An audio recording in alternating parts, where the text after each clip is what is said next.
وہ کھجور کا پھل ہے۔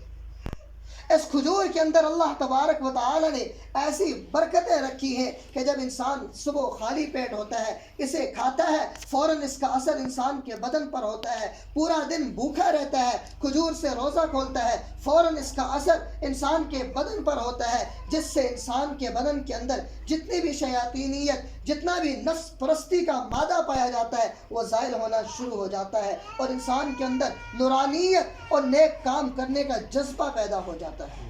سبحان اللہ۔ تیسری چیز اللہ تبارک و تعالی نے فرمایا، نبی علیہ الصلوۃ والسلام نے فرمایا قیامت کے روز حافظ قرآن سے کہا جائے گا قرآن مجید پڑھتا جا، جنت کے درجوں پر چڑھتا جا، جہاں تیرا آخری مقام ہے، جو آخری آیت ہوگی وہی تیرا آخری مقام ہوگا۔ کہ قیامت والے روز حافظ قرآن کے والد کو ایک تاج پہنایا جائے گا جس کی روشنی چودھویں کے چاند سے بھی زیادہ ہوگی۔ یہ مقام، یہ عزتیں اللہ نے قرآن کی وجہ سے حافظ قرآن کے والد کو بھی عطا فرمائی اور قرآن مجید پڑھنے والے کو بھی عطا فرمائی۔ سبحان۔ تیسری چیز رمضان کا آخری عشرہ ہے۔ نبی علیہ الصلوۃ والسلام کا یہ معمول تھا، رمضان کے آخری عشرے میں اپنے تہدامن کو کس لیتے تھے اور اعتکاف میں چلے جاتے تھے اور عبادات میں بہت زیادہ کثرت کرنے لگ جاتے تھے، اور فرمایا رمضان کے آخری راتوں میں، آخری عشرے کی آخری تاک راتوں میں شب قدر کو تلاش کرو۔ انا انزلناہ فی لیلۃ القدر، لیلۃ القدر خیر من الف شہر، تنزل الملائکۃ والروح فیہا باذن ربہم من کل امر، سلام ہی حتی مطلع الفجر۔ فرمایا اللہ نے آسمان لوح محفوظ سے آسمان دنیا تک قرآن مجید کو شب قدر میں نازل فرمایا، اور اس شب قدر میں کو اللہ تبارک و تعالی نے اتنا مبارک کیا کہ اس کی ایک رات کی عبادت 1000 مہینوں سے زیادہ افضل ہے۔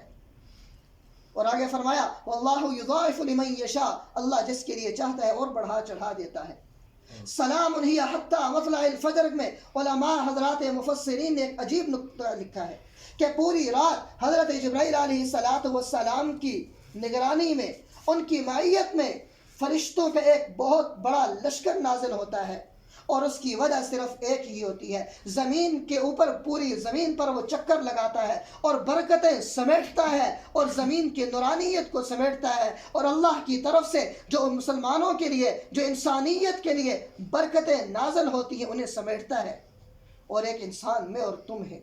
ہماری راتیں رب کی نافرمانی میں گزر جاتی ہیں، ہمیں ٹس سے مس نہیں ہوتا، ذرا بھی ہمارے چہرے پر، ہماری زندگی پر، ہمارے بدن پر کوئی فرق نہیں پڑتا، ہماری اتنی اہم راتیں بھی عام راتوں کی طرح گزر جاتی ہیں، پھر ہم کہتے ہیں ہمارے کام حل نہیں ہوئے،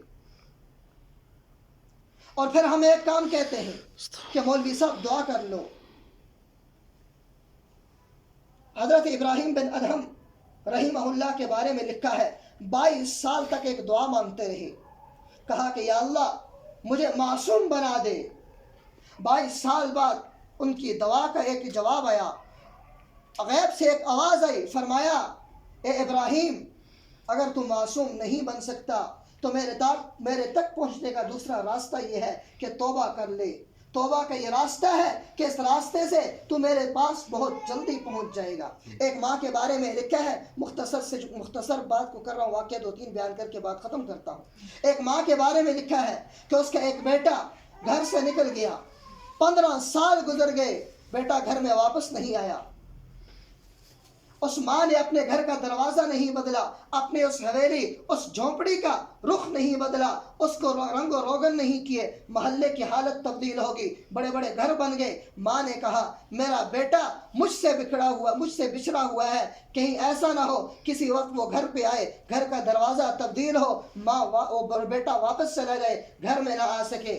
فرمایا کہ 15 سال ہو گئے ہیں، میں نے اپنے گھر میں رات کو سوتی ہوں، دروازے کو میں نے کنڈی نہیں لگائی صرف اس وجہ سے کہ رات کی تنہائی میں میرا بیٹا آئے، کہیں میرا دروازہ بند دیکھ کے واپس نہ چلا جائے۔ علماء نے لکھا رب 70 ماؤں سے زیادہ محبت کرنے والا ہے، وہ صرف اس بات کی انتظار کرتا ہے کب بندہ میری طرف ایک قدم بڑھے، میں اس کی طرف ایک بالش بڑھتا ہوں۔ ایک بہت بڑے شاعر کے بارے میں لکھا ہے 40 سال تک یا سنم کی پکار لگاتا رہا، لیکن 40 سال بعد ایک دفعہ غلطی سے منہ سے یا سمت نکل آیا، رب نے پکارا اے میرے بندے مانگ، کیا مانگتا ہے، میں حاضر ہوں۔ یہی بندے اور رب میں فرق ہے کہ رب بندے کا انتظار کرتا ہے کہ کب بندہ میری طرف بڑھے اور میں اس کی بخشش کو قبول کروں، میں اس کی توبہ کو قبول کروں۔ میرے دوستوں بزرگوں، حدیث میں آتا ہے، فرمایا کہ یا باغی الشر اقصر ویا بادی الخیر اقبل، اے گناہ کے کام کرنے والے رک جا،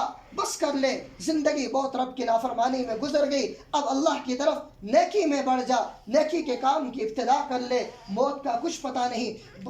بنی اسرائیل کے ایک واقعہ لکھا ہے کہ ذوالکفل ایک شخص گزرا ہے جو اپنی خواہشات، اپنی نفسی خواہشات کے لیے ہر روز نئی عورت کی تلاش کرتا تھا۔ ایک رات اس کے پاس ایک عورت آئی، مجبور تھی، پریشان تھی، اس کے پاس آئی اور کہا کہ میرے بیٹے فقر و فاقہ کی وجہ سے موت کے قریب ہیں، مجھے ان کے لیے کچھ چاہیے۔ اس ذوالکفل نے کہا کہ میں تیری مدد ضرور کروں گا، رات میرے ساتھ گزار۔ جب رات کی تنہائی ہوئی وہ عورت رونے لگ گئی، کہا کہ مجھے آج میری اولاد کی بھوک نے مجبور کیا، ورنہ میری زندگی گزر گئی ہے، میں نے رب کی نافرمانی نہیں کی، میں نے کبھی اس طرح کا معاملہ نہیں کیا۔ اس کی آنکھوں میں آنسو آ گئے اور کہا کہ کل میں اللہ کے ہاں جب حاضر ہوں گی میں کیا جواب دوں گی کہ میں نے یہ کام کیوں کیا تھا۔ ذوالکفل نے توبہ کی، کہا گواہ رہے میری زندگی آج تک رب کی نافرمانی میں گئی ہے، آج کے بعد میں رب کی نافرمانی میں نہیں زندگی گزاروں گا۔ اسی رات اس کی موت ہو گئی۔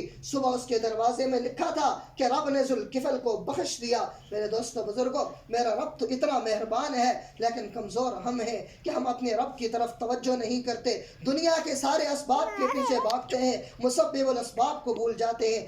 آج بھی وقت ہے رب کو پہچان لیں، رب کی طرف ایک قدم بڑھا لیں، دنیا کے سارے مسائل حل ہو جائیں گے، دنیا کے تمام معاملات حل ہو جائیں گے، دنیا کی پریشانیاں، ٹینشنیں ختم ہو جائیں گی، اولاد کی ٹینشن بھی ختم ہو جائے گی، اولاد کی نافرمانی بھی ختم ہو جائے گی، اللہ اولاد کو بھی فرما بردار بنا دے گا، مالی پریشانیاں بھی ختم ہو جائیں گی، رزق میں بھی برکتیں ہو جائیں گی، اور آخرت میں موت سے پہلے ایسی موت آئے گی لوگ فخر کریں گے۔ ابھی مولانا بیان فرما رہے تھے کہ ایک شخص نے زندگی رب کی اطاعت میں گزاری، رب نے سجدے میں موت دی۔ حدیث میں بھی آتا ہے کما تعیشون تموتون وکما تموتون تبعثون، جیسی زندگی گزارو گے ایسی موت آئے گی، جیسی موت آئے گی ایسا ہی قیامت کے دن اٹھائے جاؤ گے۔ ایسا ہو نہیں سکتا زندگی رب کی نافرمانی میں گزرے اور موت سجدے میں آئے، ایسا ہو نہیں سکتا کہ زندگی سجدے میں گزرے، رب کی اطاعت میں گزرے اور موت اللہ کی نافرمانی میں آئے۔ اس لیے جیسی زندگی گزارو گے موت اسی حال میں آئے گی، اور موت اٹل حقیقت ہے، ایک ایسی حقیقت ہے جس کا کوئی انکار نہیں کر سکتا۔ انسان کو یہ بھی پتہ ہے موت آنی ہے، انسان کو یہ بھی پتہ ہے اچانک آنی ہے، اور انسان کو یہ بھی پتہ ہے وقت مقرر ہے، لیکن پھر بھی انسان کتنا غافل ہے، اس کی تیاری نہیں کرتا، رب سے غافل ہے، رب کی نافرمانی میں لگا ہوا ہے، اور جو چیزیں عارضی ہیں اس کے لیے اپنی پوری زندگی صرف کر رہا ہے۔ اس لیے آج کے اس ختم قرآن میں ایک ہی ہے، رب کو پہچان لیں، قرآن کے ساتھ تعلق کو جوڑ لیں، اللہ کو پہچان لیں، نمازوں کا اہتمام کر لیں، اور اپنی ان آخری ایام میں اس کی قدر کر لیں، زیادہ سے زیادہ عبادات کر لیں۔ کیا پتہ آئندہ سال کس کو رمضان ملتا ہے کس کو نہیں ملتا، پھر اس افسوس سے بہتر ہے آج ہی قدر کر لیں۔ اللہ تبارک و تعالی عمل کی توفیق نصیب فرمائے۔ وآخر دعوانا الحمدللہ رب العالمین۔